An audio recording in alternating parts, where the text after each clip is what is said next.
Bien, hablemos de política. Ya hemos hablado de política naturalmente con Gustavo Santos. Algo dejó trascender Alfredo Blanco, pero estamos con el doctor en historia y investigador del CONICET, el doctor César Kach. ¿Qué tal? ¿Cómo te va, Ricardo? Un gusto verte. Andás? Yo quería preguntarte si estás viendo un incierto futuro político tanto en el oficialismo como en la oposición. Sí, realmente sí. Fíjate que hasta hace muy poquito tiempo nosotros creíamos que la dinámica política en la Argentina iba a ser centralmente una dinámica bipolar entre el Frente de Todos y Juntos por el Cambio. Esta ilusión de una política bipolar ya había ocurrido anteriormente. En tiempos de Menem estaba la Alianza, una coalición presuntamente de centro-izquierda contra el peronismo y la UCD, una coalición presuntamente de centro-derecha. Este formato político bicoalicional se dio de vuelta en los últimos años, quizá con un carácter más polarizado. Ahora, los últimos acontecimientos en la Argentina darían la sensación de que ese formato bipolar de la política argentina puede fisurarse, puede fragmentarse, tanto por el lado de Cambiemos como por el lado del Frente de Todos. Pongo un ejemplo, vamos a empezar por Cambiemos. Hay sectores que están a favor de la inclusión de Milei, es decir, de la extrema derecha, neoliberal. Bueno, la introducción de Milei en el interior del Cambiemos supondría una ruptura de Cambiemos, porque hay sectores importantes, sobre todo vinculados al radicalismo, que no aceptarían la inclusión de Milei.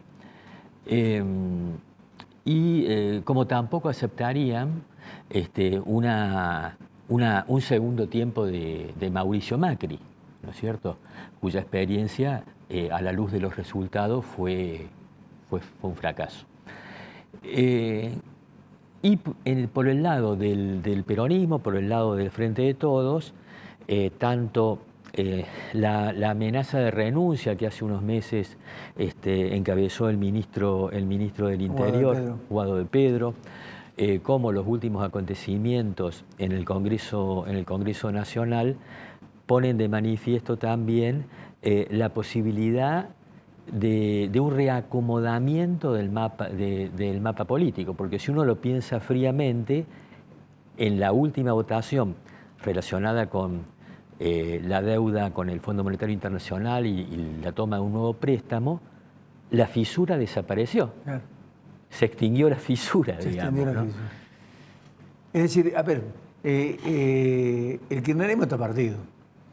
Es decir, el kirchnerismo se ha separado concretamente de lo que se supone el albertismo o una parte digamos, del gobierno nacional. Ahora, el problema es, ese quiebre significa de alguna manera la posibilidad de que dentro del oficialismo ya se convierte en oposición el kirchnerismo y que esto se convierta en una controversia que pueda llegar a desestabilizar el gobierno. Bueno, históricamente el peronismo ya ha tenido experiencias de ser gobierno y oposición al mismo tiempo. Vos recordarás, Ricardo, los años 70, la experiencia 73-76, el peronismo era oficialismo y era oposición al mismo tiempo.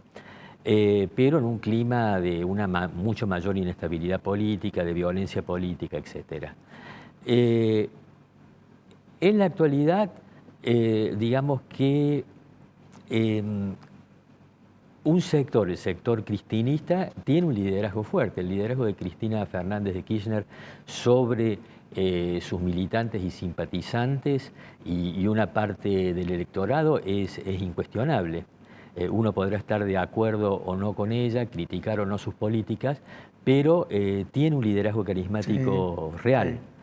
Cosa que no ocurre con Alberto Fernández, Claro. ¿no?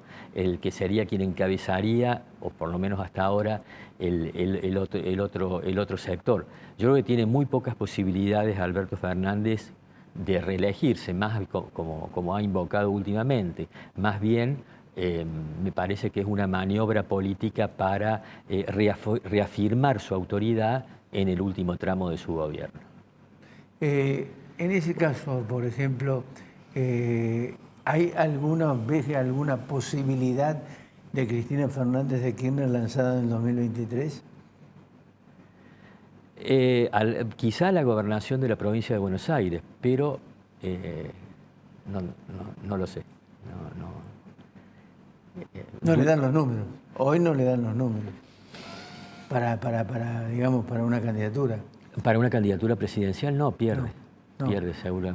Para tener una candidatura. Seguro porque, digamos, ella puede ganar haciendo la operación que hizo con Alberto Fernández, es decir, captando a través de un tercero un voto blando, un voto de opinión, pero con el voto fiel no puede. No puede. Aquí yo creo que habría que tener en cuenta un concepto que es el de hegemonía, ¿no? ¿Cómo se construye hegemonía? Hegemonía en el sentido de lograr un consenso en torno a los valores, ¿no? Y a los valores y a las reglas que debe regir en una sociedad. Una sociedad, claro. En Argentina, desde el golpe de 1930, ha vivido casi permanentemente una crisis de hegemonía, en el sentido de que la inestabilidad política demostró que no había valores consolidados en la sociedad y en la política argentina, sino que estos iban variando cíclicamente. Alfonsín fue una ilusión en eso, pero finalmente no pudo ser.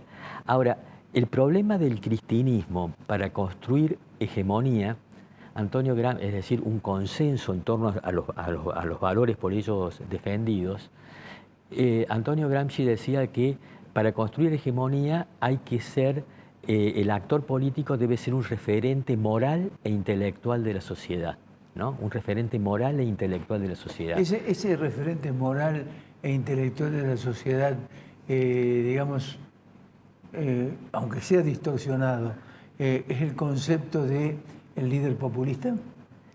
No, es que justamente yo creo que en la Argentina, ni Cristina Fernández de Kirchner ni Mauricio Macri pueden ser referentes morales de la sociedad argentina. Claro. Y por lo tanto, ninguno de los dos puede construir consenso en torno a valores, reglas o ideas. Valor de palabra. O ideas, ¿no? Bueno, en el caso de Mauricio Macri yo pondría como ejemplo máximo el tema de cómo contrae la deuda con el FMI. Yo recuerdo mi sorpresa cuando sale en televisión a hablar con la prensa y dice, tengo que darles una noticia, hemos conseguido un crédito del Fondo Monetario Internacional. Y lo dice como una gran noticia, y yo decía, ¿pero qué es esto? Y no lo había consultado con nadie, ni con el Parlamento, ni con los otros actores políticos, ¿no? Es decir, la irresponsabilidad suprema. Y en el caso de Cristina Fernández de Kirchner, yo creo que bueno, hay sobrados motivos para pensar que no puede ser un referente moral de la sociedad. A propósito de esta incapacidad de nuestros líderes políticos para convertirse en referentes morales y por lo tanto en construir consenso, en construir hegemonía en torno a determinados valores, se me viene a la cabeza la novela de Roberto Art, Los siete locos, escrita en 1929, en la que había un personaje, Erdosín, creo que se llamaba Arturo Erdosín, que planteaba hacer una revolución social, pero financiándose a partir de una cadena de prostíbulos. Claro. Entonces digo, para poder construir hegemonía es necesario ser, como decía el gran pensador italiano Antonio Gramsci, un referente moral e intelectual de la sociedad. Y los líderes políticos argentinos, en su mayoría, no tienen esa posibilidad. César, muchísimas gracias. Por favor. Gracias por los conceptos. Yo creo que estamos frente a desafíos muy, pero muy preocupantes. Y además con un contexto internacional terrible, ¿no? Terrible, porque que va a impactar muchísimo en la Argentina. Estamos asistiendo a la remilitarización del mundo, ¿no? Países que habían abandonado el tema militar, como Alemania o Japón, están rearmándose frente a la amenaza del expansionismo ruso. Complicadísimo, que va a ser impacto en la Argentina también, porque esto económicamente a la Argentina le va a pegar fuerte. Le va a pegar fuerte por distintas razones.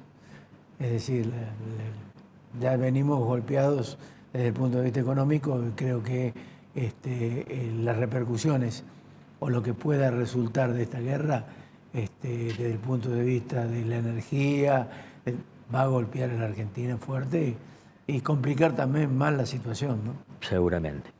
César, muchas gracias por todo. Al contrario, Ricardo, gracias por la invitación. Gracias.